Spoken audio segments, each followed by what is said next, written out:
Assalamualaikum warahmatullahi wabarakatuh. Perkenalkan, nama saya Ida Muhimah, NIM 202121019 dari kelas HKI 5A. Pada kesempatan kali ini saya akan membahas tentang pemikiran salah satu tokoh sosiologi hukum, yaitu Emile Durkheim. Beliau memiliki nama panjang David Emile Durkheim, yang merupakan salah satu pencetus sosiologi modern, lahir pada 15 April 1858 di Epinal, Lorraine, Prancis. Beliau meninggal pada 15 November 1917 di Paris. Selanjutnya yaitu mengenai pemikiran Emile Durkheim terhadap sosiologi hukum.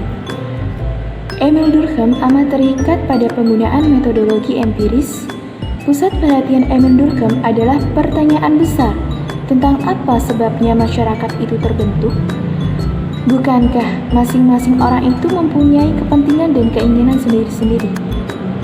Sekalipun demikian, mengapa mereka hidup dalam ikatan masyarakat dan apa yang menyebabkan masyarakat itu terikat dalam suatu kesatuan kehidupan? Dengan metode empirisnya, Emile Durkheim melihat jenis-jenis hukum dengan tipe solidaritas dalam masyarakat. Dalam konsep Emile Durkheim, hukum sebagai moral sosial pada hakikatnya adalah suatu ekspresi solidaritas sosial yang berkembang di dalam suatu masyarakat. Hukum menurut Emile Durkheim adalah cerminan solidaritas. Tidak ada masyarakat yang dapat tegak dan eksis tanpa adanya solidaritas.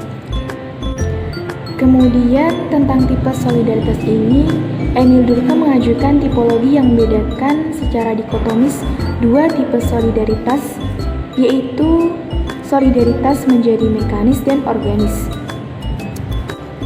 Hukum dan solidaritas mekanis.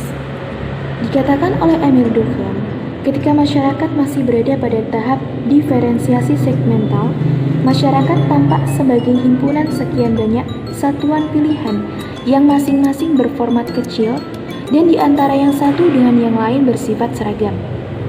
Solidaritas yang dominan dalam masyarakat yang terdiferensiasi secara segmental ini dikategorikan sebagai tipe solidaritas mekanis dengan hukum yang represif. Dalam masyarakat yang segmental ini, satuan pilihan yang satu dapat dilepas dari hubungan dengan yang lain tanpa mengganggu fungsi keseluruhan sistem. Kemudian hukum dan solidaritas organis. Hukum yang menindak mencerminkan masyarakat yang bersikap kolektif.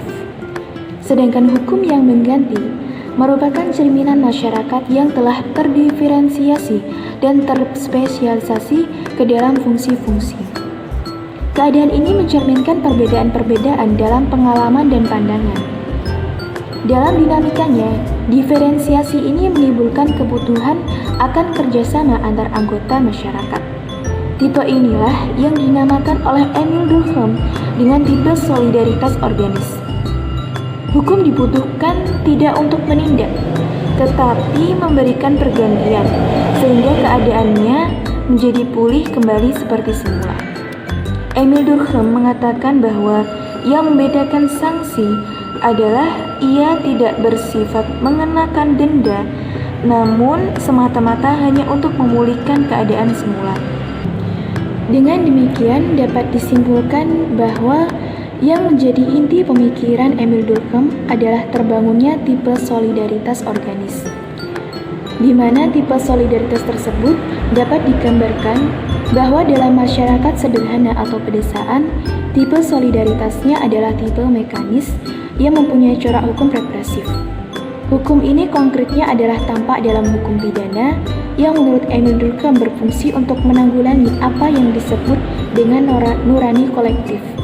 Sedang pada masyarakat yang kompleks dapat ditemukan hukum restitutif dengan tipe solidaritas organis.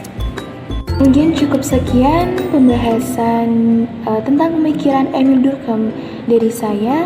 Kurang lebihnya saya mohon maaf. Wassalamualaikum warahmatullahi wabarakatuh.